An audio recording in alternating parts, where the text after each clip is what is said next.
So we just want to acknowledge that we're on the traditional territory of the Haudenosaunee, Anishinaabe, and Neutral people.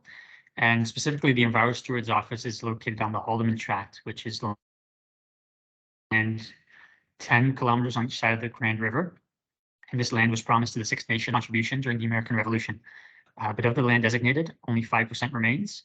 And acknowledging this is just a small part of the systemic change that is needed to address the hurt caused by colonialism and to build genuine nation-to-nation relationships going forward.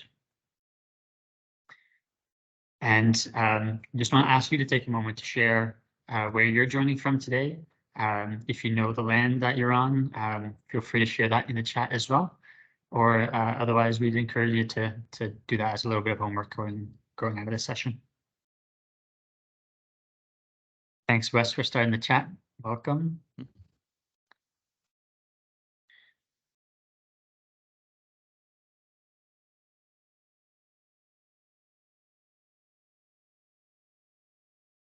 I see some people typing.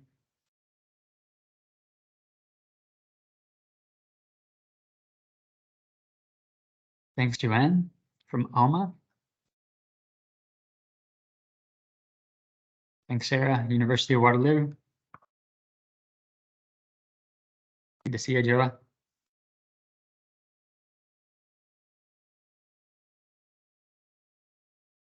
All right, now I'd like to introduce our speakers for today's event. Bruce Taylor is the president of Enviro Stewards and founder of the Safe Water Social Ventures, and Alice Penny is the Safe Water Social Ventures coordinator. So now I'll hand it over to them.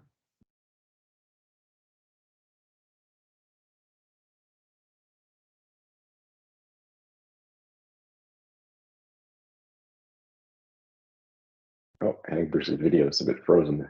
Is he frozen for others? Yeah, sorry. Okay. Yeah, Sorry. so I just made a hotspot on my phone, so it should be good. Yep. Are you ready for me or are you?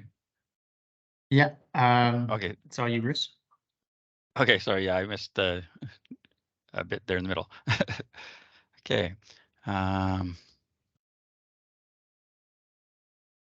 welcome everybody. And so you can see it. Yeah. So really excited that you're able to join us. We've invited kind of champions of the Safe Water Project for kind of a semi-annual update.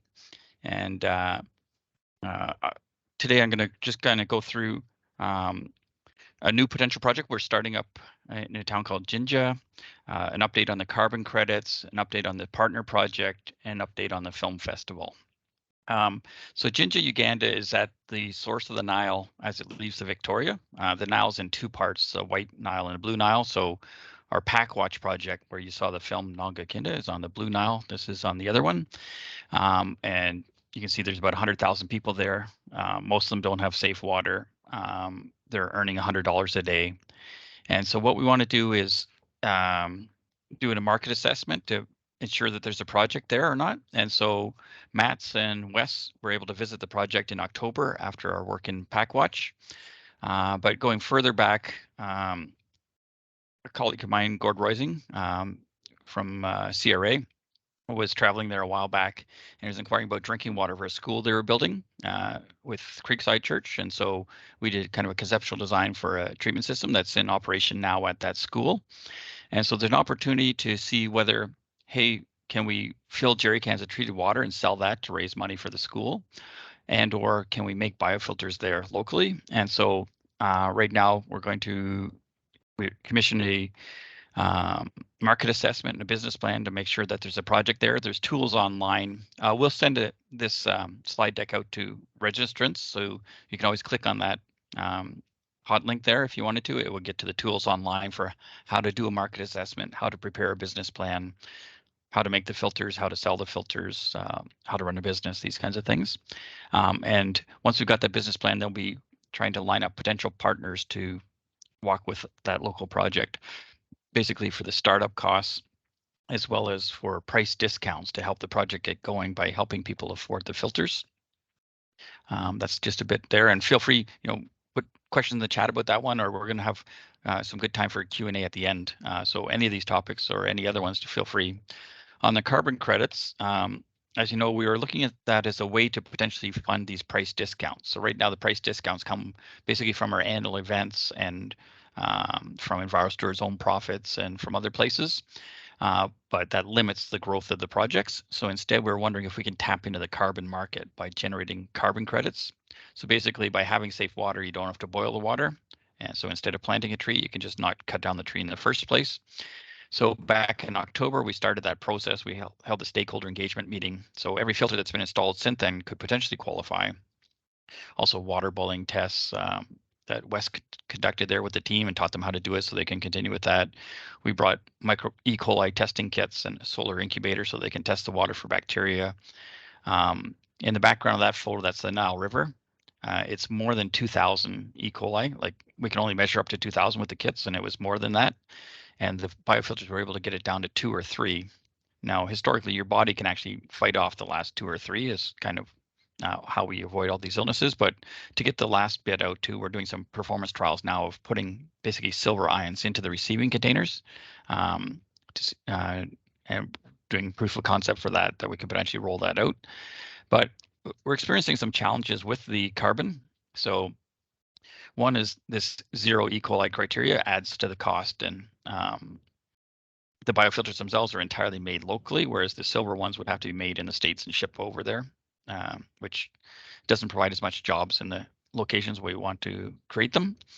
Also, there was the articles in the Guardian a while back. It wasn't about ours. It was about actually the Amazon in Brazil, but everybody gets painted with the same brush. And so the carbon company we're working with, their basic assumption dropped from 90% of the credits to 30%. And so if you want higher than 30, you have to do more studies and whatnot to prove the deforestation and these kinds of things. So what that does though is it shifts the economics, right? So in ours, because we're making thousands of individual filters, you've got 1,000 points of intervention versus say one landfill, you've got 1 point of intervention. So if you have to do monitoring, that's fine. And so it's shifting the economics. Also, most of the facilities, the families we work with have what's called suppressed demand. So some of them are boiling the water with firewood or charcoal, but most of them aren't. They're just getting sick and dying in some cases even from the unsafe water. So that's called suppressed demand. You should be boiling it, but you're not. And so some frameworks won't accept that now. And then the final challenge we're running into is the majority of the funds wouldn't actually get to the actual family buying the filter. It would be swallowed up by the developers and verifiers of the carbon and whatnot. So again, we're not providing jobs in the actual locations we want to provide them. We're providing jobs in developed countries that way. So we're still pursuing this approach to see whether it's going to work out or not.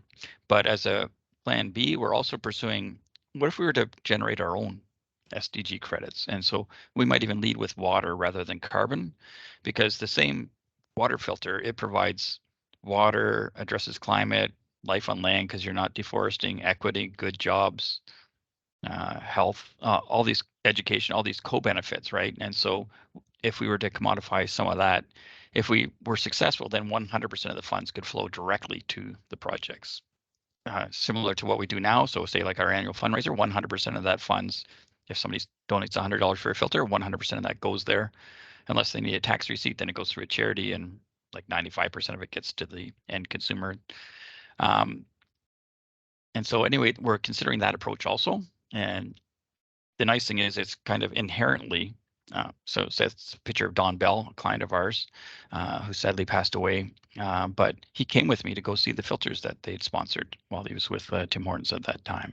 Or Grosch sponsors, or they make coffee filters and cups and water bottles and these kinds of things. They're a B Corp also, and Hilmi came with me to South Sudan actually to go see some of the filters that they'd sponsor and to help us train the folks there. And so you have this granularity. We're already doing what you would normally do to kind of verify these credits as part of our own due diligence anyway. So can we do more of that? So anyway, that's something else we're pursuing in parallel. Just an update on the partner program itself. So there's different ways to partner. So this is actually an article in today's Elmira Observer. And we can send a link out to it actually after the meeting. But basically, that's a photo from yesterday. So Leah did a really good job making an article and getting it published the next morning, where Lanxess has come through again, and they've helped another 240 families purchase water purifiers in Pakwach, Uganda. And that's some stuff from their partner page. If you want, during the Q&A, we can go through kind of what the partner pages look like. So they're kind of what we would call a platinum sponsor, where they've walked with us now for 4 years. So back in 2020, they gave us funds to initially start up the project. Thank you, dear. So we did the market assessment, the business plan, buying the molds, the initial materials, all that kind of thing in 2020, and did the first few filters. And then 2021, 22, and now 23, they helped 240 families purchase water purifiers for their homes. And so that's really good. And so that's really nice to have somebody to partner with you over multiple years and to basically take a whole project under their wing, to start it up and keep it going, because those orders are really fundamental to helping build awareness of this technology in that community. Like, there was no biofilters before that. And so nobody knew what it was or how it could help them, these kinds of things. So getting them out in the community with these price discounts. And if you're making $1 a day, it's a big investment, right? To buy a $100 filter. And so the price discounts make a big difference. Second way to partner. So Bridget Roth runs a conference every year called the BMP Summit, Best Management Practices Summit. And so people can get continuing education credits and these kinds of things. And so what she does is, actually, with the registration fees, she actually splits it in half and gives half of it to the Safe Water Social Ventures and half of it to the Groundwater Project. And so in the past, she's helped raise $13,000 the first 2 years, and then this year $6,300. So that's 193 families have safe water for 25 years, basically. And so that's another type of thing, is she's kind of tying a event she's running anyway together with the thing. A third way might be what Grosh is doing, where every time they sell a product, they give somebody 50 days of safe water through our projects or other projects in other countries. And so that's me and Hilmi up in Yei, South Sudan, training the local community health agents how to sell the filters so that they can go out, get an income by selling them. The other people get an order so the projects can continue that way. And so far, they've provided over 300 million days of safe water that way. And so, tying your product to the thing is another way to do it. Another way, let's say you're a brewery or something. If you're really good, you might get down to 3 or 4 liters of water for every liter of beer you make. And what you could do is that drinking water you're using in Waterloo or wherever you're located, you could replace that same amount of drinking water where it's more urgently needed in, say, Uganda, South Sudan, or Tanzania, or other locations. So tying your product sales would be another way to sponsor. Another one is maybe on a smaller scale, which we're calling gold. So say like Andrew Peller, their employees have sponsored 140 filters, which is actually a large amount. But even as little as 10 filters, we would make up a partner page for you with the locations of all the filters, that you could get the approximate location where they are, kind of thing. You go visit them if you want. You get your logo would be on the film festival this November, and you get a partner page on the website, which we can go through later. On another scale, even like one filter. So $100. So I didn't update that bullets on that slide. I can do it before we send it out. But basically, one filter would help one family purchase their water filter, which will provide them safe water for 25 years. And if it was Pakwach, they're saving about $40 a year on medicine, which they can then spend on other things. And it, often it's a nice type of thing for a speaker gift. Let's say you got a speaker, instead of a trinket, hey, a family's got safe water for 25 years, right? Or these kinds of things. So tying it together that way. The final way is just you could help us sponsor an entrepreneur. So our 4 manufacturing plants in South Sudan are all closed right now because of the war. And so that photograph in the top right, that's Daniel's home that was actually burned down. You can see his biofilter still there. So once it's safe to go back, we could actually dump it out, refill it with gravel and sand, and get it going again. And then revive the manufacturing plants and that kind of thing.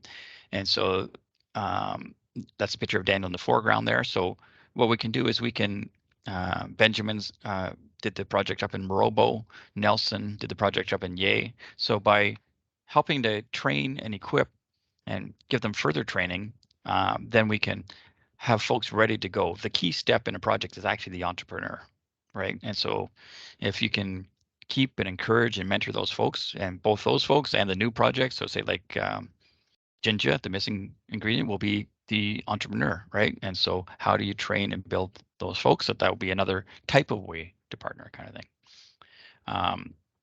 And in all those cases, 100% of the funds go on to the projects, kind of thing. And so we have the film festival. It's going to be coming up on November 16th at the Apollo Theater. You're all welcome. Invite anybody you can think of, and there'll be a link to do that. There will also be a PDF that we'll put out to the attendees of kind of an invitation for corporations to sponsor. So that was our largest growth last year at the first film event, was we found, I forget the number, maybe Lloyd can correct me, or Alice, maybe 8 or 10 businesses chose to sponsor more than 10 filters each. And so that really helped with the thing. And so we'll be trying to grow that. So we'll have a thing that, anybody that you think might be interested in sponsoring it, that would be, if you sponsor 10 filters, that's $1,000 basically. So anybody who's willing to do 1,000 or more, there'll be that, that's something that we can be working on between now and the event. But that's when the event is. And then there's a official call also. So as of today, folks can submit films to that link. So we're looking for 6 minutes or less short films that we can show again, similar to what we did at the film event last year. And I imagine during the Q&A, we can have some good discussion on what worked well, what would be better if we change it again. So last year we had about 130 people. Raised about $30,000. We premiered the film Nongakinda, which is available on our YouTube channel. Just go to EnviroStewards on YouTube and you would find that film if you ever want to show it to anybody. And I'm not sure why, maybe I'm not going the right word. There will be this official poster for the call for the films also, and a submission form. And so I'm going to throw it back to the moderators, and I'm available for questions. Alice is available for questions. Folks have been there. So Lloyd's been to the projects. Wesley's been. Matt's has been. I don't know sure who else is on the call here. Andreas might be on the call. So any questions on any topic would be wonderful. Who's going to moderate the questions? Max. Okay, wonderful. Yeah, Bruce, we have a few questions in the chat already. Yep. Kevin from Oakville, Kevin K, has asked a few. Yep. I think to one of the earlier slides on market assessments, he was asking who completes the market assessments, and maybe you can speak a bit what that looks like. Sure. Yeah. Let me share a screen again. Now this is the Safe Water Social Venture website. If you want to type it all out, it's safewatersocialventures.com. If you're lazy, you can put swsv.org and you'll get there. But under the resources, start your own project. There's the, so right now we're at this stage of market assessment business plan. The next stage is how do you make the filters? But in here, there's forms. So you would download this, communities, the healthcare workers, government, and you would adapt it to your local situation. And then you would actually go and visit at least 25 homes and interview them.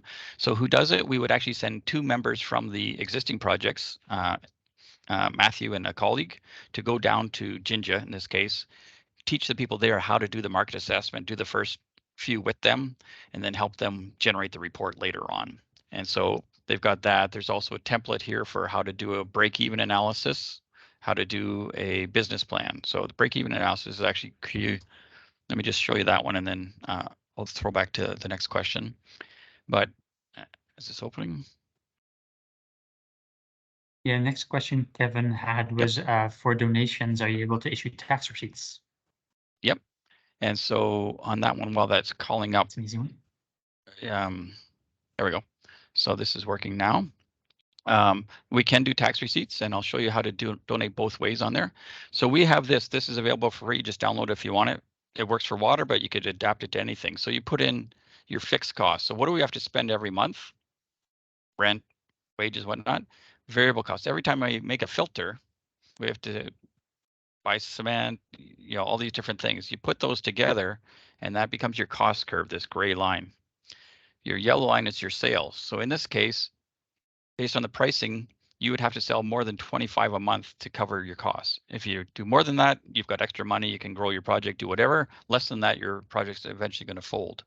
So you know, if that's the case and you're only selling 20, you have to charge more or you have to do something. So this break-even analysis is very key to coming up with a successful business plan. And then there's a template for the plan also. But on this homepage also, there'll be donate. So if you go to the donate one, donate with a tax receipt or donate no tax receipt. If you click no tax receipt, then the funds come directly to EnviroStewards and we're able to send 100% of it on. If you click with tax receipt, then it goes to a charity called AGO in Calgary, and they keep 3 or 4% for their bookkeeping and admin and whatnot. Give us the rest, and we send the rest over to the projects.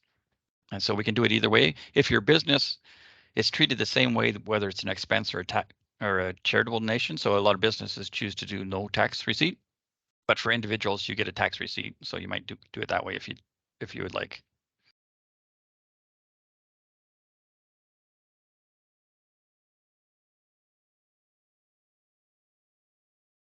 We have another question, Bruce. Do you run group or large group entrepreneur training sessions where multiple entrepreneurs get trained at the same time?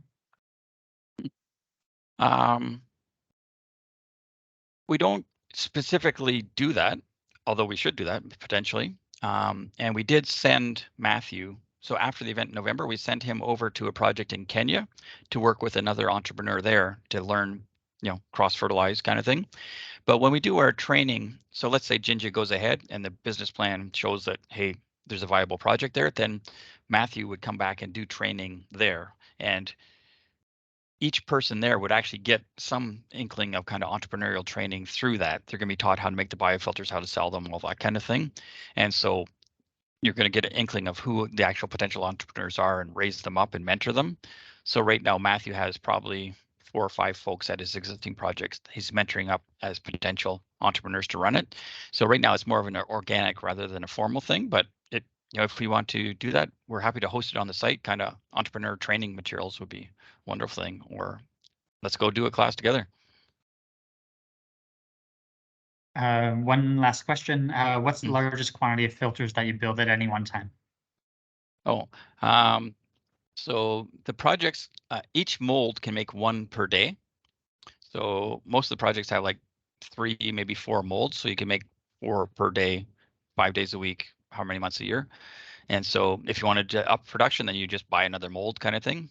And you could do it like that. And so realistically, the limiting factor is actually finances to buy them because the people only make $1 a day.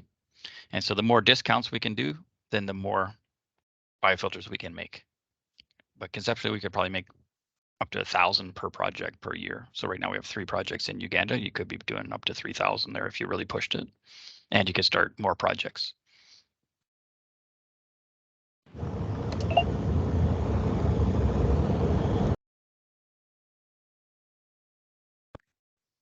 I think that's it for the questions that we have in the chat. Maybe I'll leave 1 minute if people have any last minute questions. Thanks for the comment, Kevin. Maybe while we're waiting then, does anybody have any feedback on the event last year? Like, how can we improve it for this November 9th or 16th? What should we keep? What should we lose? And what should we consider? In the chat, or just unmute your mic?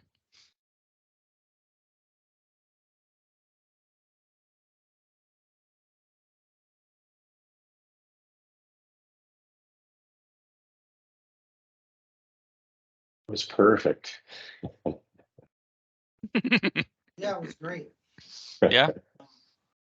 I don't know, Excellent. maybe some guest speaker might, Yep. an outside guest speaker that fit the topic well, might add Yep. some more appeal Yep. to the group. No, that's a good suggestion. Yeah. Wonderful. Yeah. And oh, that's great. And you know, if anybody here on the call, if you want to get involved with the event, you know, volunteers or helping plan, or you know, the day of the event, or tech, or whatever your gifts are, you're more than welcome.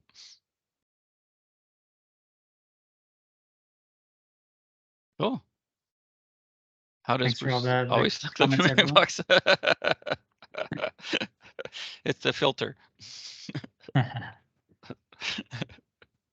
We we are coming up to the 12:30 mark, so maybe with that, we'll start wrapping up. As Bruce mentioned, the slides will be shared with participants afterwards, and this presentation was recorded as well, so it'll be shared on the YouTube channel, and we'll be sharing that out through social media. So if you don't already, please follow our social media so that you can stay up to date with upcoming events, including the upcoming Impact Festival, and share it with your contacts as well, so that if the word gets out further, the impact can just be amplified that much further. Thanks to everyone for joining and being part of this. It's a really meaningful project, so thanks for that. We'll probably leave this open just for a few more minutes if anyone has any last-minute questions or comments. But yeah, thanks everyone for joining, and have a great afternoon. Thank you. Thank you.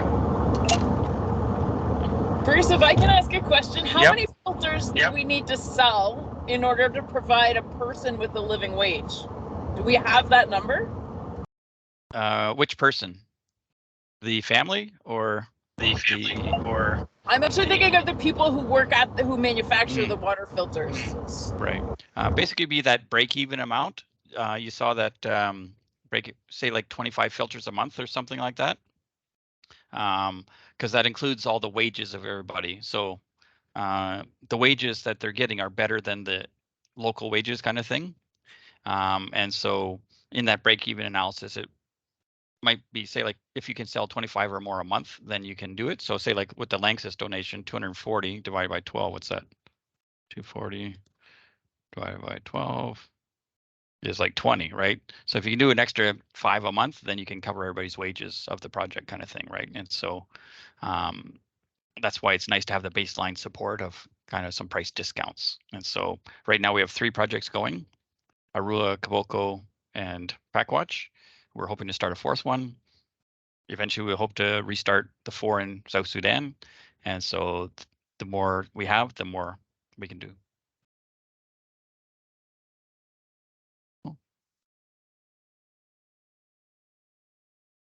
Excellent. Well, thank you. And then, we'll also put the article. I don't know if it's in the chat.